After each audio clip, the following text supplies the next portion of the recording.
주님께서 여러분과 함께 요한이 전한 거룩한 복음입니다. 주님 영광 받으소서. 예수님께서는 파스카 축제 엿새 전에 베타니아로 가셨다. 그곳에는 예수님께서 죽은 이들 가운데에서 다시 일으키신 라자로가 살고 있었다. 거기에서 예수님을 위한 잔치가 베풀어졌는데 마르타는 시중을 들고 라자로는 예수님과 더불어 식탁에 앉은 이들 가운데 끼어 있었다.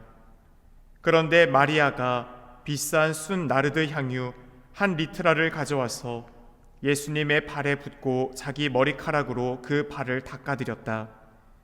그러자 온 집안에 향유 냄새가 가득하였다. 제자들 가운데 하나로서 나중에 예수님을 팔아넘길 유다 이스카리옷이 말하였다. 어찌하여 저 향유를 300데나리온에 팔아 가난한 이들에게 나누어 주지 않는가? 그가 이렇게 말한 것은 가난한 이들에게 관심이 있어서가 아니라 도둑이었기 때문이다. 그는 돈 주머니를 맡고 있으면서 거기에 든 돈을 가로채곤 하였다. 예수님께서 이르셨다. 이 여자를 그냥 놔두어라. 그리하여 내 장래 날을 위하여 이 기름을 간직하게 하여라. 사실 가난한 이들은 늘 너희 곁에 있지만 나는 늘 너희 곁에 있지는 않을 것이다. 예수님께서 그곳에 계시다는 것을 알고 많은 유다인들의 무리가 몰려왔다. 예수님 때문만이 아니라 그분께서 죽은 이들 가운데에서 다시 일으키신 라자로도 보려는 것이었다. 그리하여 수석 사제들은 라자로도 죽이기로 결의하였다. 라자로 때문에 많은 유다인이 떨어져 나가 예수님을 믿었기 때문이다.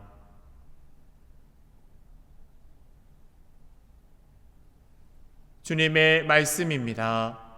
그리스도님 찬양합니다. 참 예수님, 오소서 성령님, 드러나게 하소서.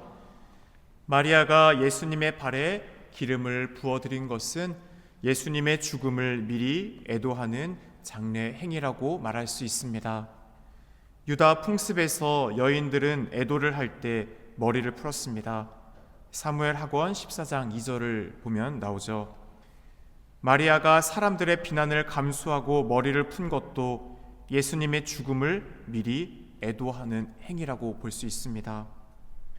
마리아는 예수님이 유다 지도자들에게 죽임을 당할 것을 예감하고 있었습니다. 마리아는 어떻게 예수님의 죽음을 그렇다면 예견한 것일까요? 오늘의 복음에 앞선 11장을 보면 대사제 카야파는 사내들인 의원들과 작당하여 예수님을 죽이기로 이제는 수배령을 내리는 것을 보게 됩니다.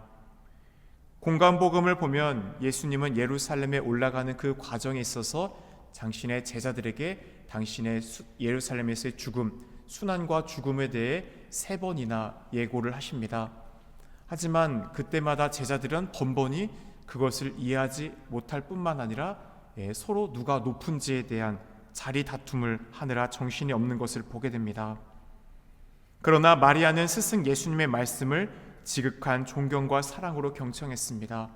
베타니아 라자로의 집에 초대받았을 때 마르타와 마리아, 마르타는 예수님의 시중 듣느라 갖가지 일에 정말 열정적으로 활동하는 모습을 보여줬지만 또 마리아는 주님의 발 아래서 그분의 말씀을 듣고 있던 모습으로 표현이 됩니다.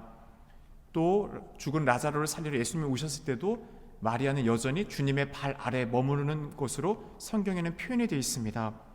루카복음 10장 39절, 요한복음 11장 32절, 요한복음 12장 3절을 보면 계속해서 그때마다 예수님과 마리아의 태도를 보면 예수님 앞에 마리아는 그분의 발 아래에 머물러 있었다라고 표현되죠.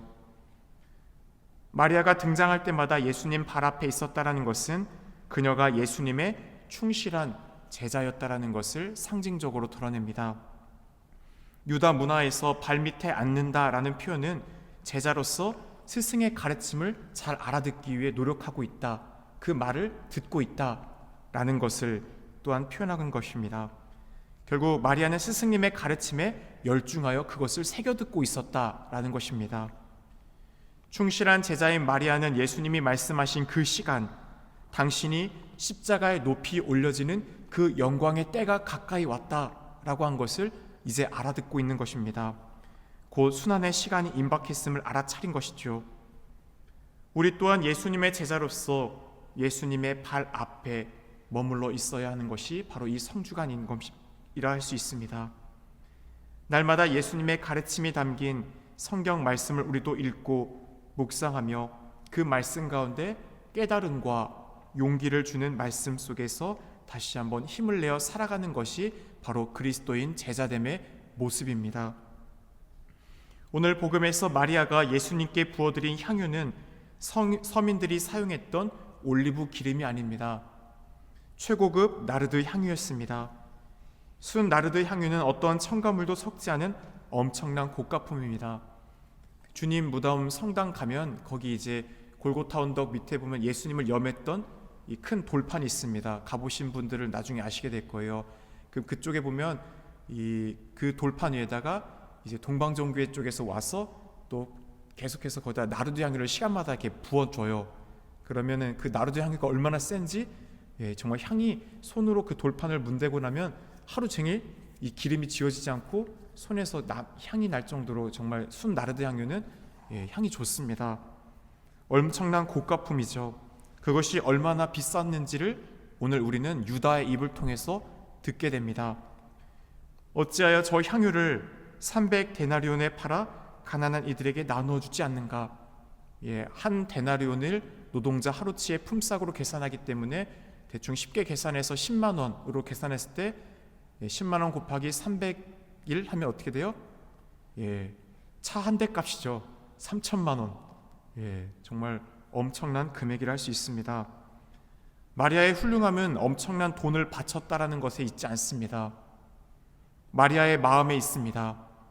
예수님을 향한 마리아의 지극한 사랑과 일치하고자 싶은 마음입니다.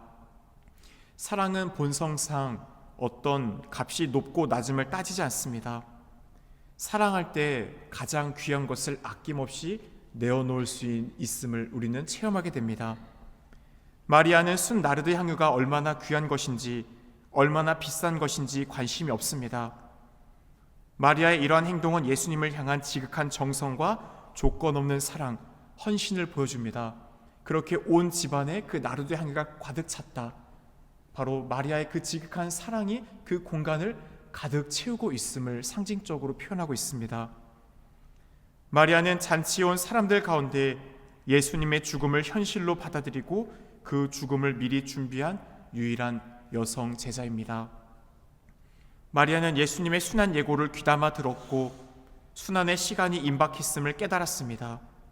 큰 슬픔 가운데서도 그녀는 최선을 다해 예수님을 향한 지극한 사랑과 존경을 표현했던 것입니다. 마리아의 이러한 훌륭한 삶의 태도를 우리도 본받아야 합니다.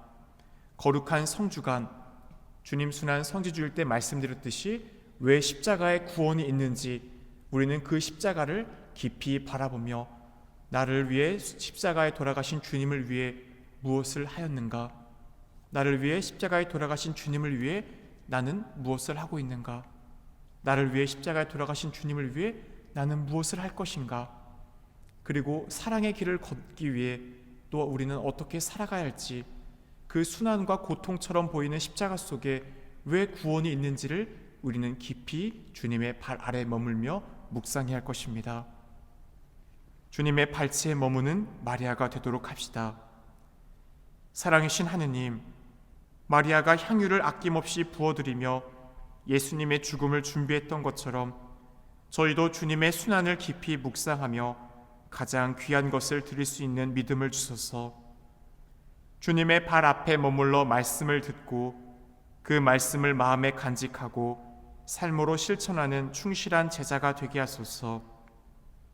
주님께 드리는 시간, 마음, 정성 모두 기꺼이 드릴 수 있도록 저희의 마음을 넓혀주소서.